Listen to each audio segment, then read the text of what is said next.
అమెరికాలో తెలుగువారి సంఖ్య ఇబ్బడి ముబ్బడిగా పెరుగుతోంది. 2016లో అమెరికాలో 3.2 లక్షల మంది తెలుగువారు ఉంటే 2024లో వారి సంఖ్య 12.3 లక్షలకు పెరిగింది. అంటే పెరుగుదల దాదాపు 4 రెట్లు ఉంది. అలాగే అమెరికాలో వివిధ జాతుల ప్రజలు 350 భాషలు మాట్లాడుతూ ఉంటారు. తెలుగు భాష ఈ భాషల్లో 11వ స్థానంలో ఉంది. అమెరికా గణాంక విభాగం విడుదల చేసిన వివరాల ప్రకారం ఈ విషయం వెల్లడైంది. ఇందులో కొందరు తెలుగువారు 4 తరాలుగా అమెరికాలో జీవిస్తున్నారంటే ఆశ్చర్యం అనిపిస్తుంది. కొందరు తాజాగా వచ్చిన విద్యార్థులు. కాలిఫోర్నియాలో దాదాపు 2 లక్షల మంది తెలుగువారు నివసిస్తుంటే టెక్సాస్లో 1.5 లక్షల మంది, న్యూజెర్సీలో 1.1 లక్షల మంది తెలుగువారు నివసిస్తున్నారు. ఇల్లినాయ్ రాష్ట్రంలో 83,000, వర్జీనియా రాష్ట్రంలో 78,000, జార్జియాలో 52,000 తెలుగువారు నివసిస్తున్నారు. వీరు రెండు తెలంగాణ, ఆంధ్రప్రదేశ్ రాష్ట్రాలకు చెందిన వారు. ఈ రాష్ట్రాలలో ఇటీవలి కాలంలో తెలుగువారి సంఖ్య దాదాపు 4 రెట్లు పెరిగింది. ఆయా రాష్ట్రాల్లో తెలుగు సంఘాలు కూడా విరివిగా ఏర్పడుతున్నాయి. ఏటా ఇండియా నుంచి 60 నుంచి 70 వేల మంది విద్యార్థులు అమెరికా విశ్వవిద్యాలయాలు చదువుకోవడానికి వస్తున్నారు.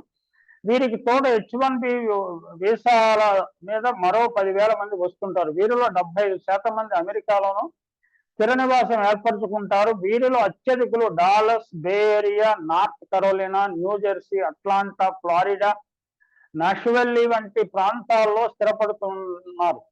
పాత తరం వారు వివిధ పరిశ్రమలు, వ్యాపారాలు నిర్వహించేవారు. ప్రస్తుత తరం అత్యధికులు ఐటీ రంగంలో కానీ, ఫైనాన్స్ రంగంలో కానీ పనిచేస్తున్నారు.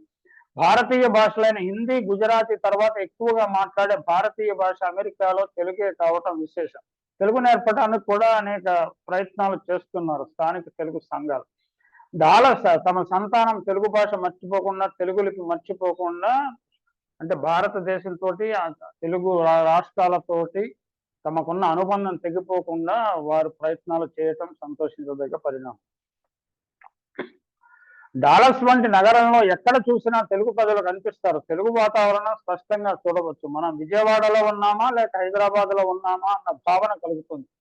ఇక్కడ దేవాలయాలకు వచ్చే వారి సంఖ్య కూడా విపరీతంగా పెరుగుతుంది. అమెరికాలో చదువుకునే మొత్తం విద్యార్థుల్లో తెలుగు రాష్ట్రాల నుంచి దాదాపు 12.5% మంది విద్యార్థులు వస్తున్నట్లు అంచనా. ఇదిలా ఉండగా అమెరికా ప్రజల తలసరి ఆదాయం కంటే అమెరికాకు వలస వచ్చిన వారి తలసరి ఆదాయం ఎక్కువ.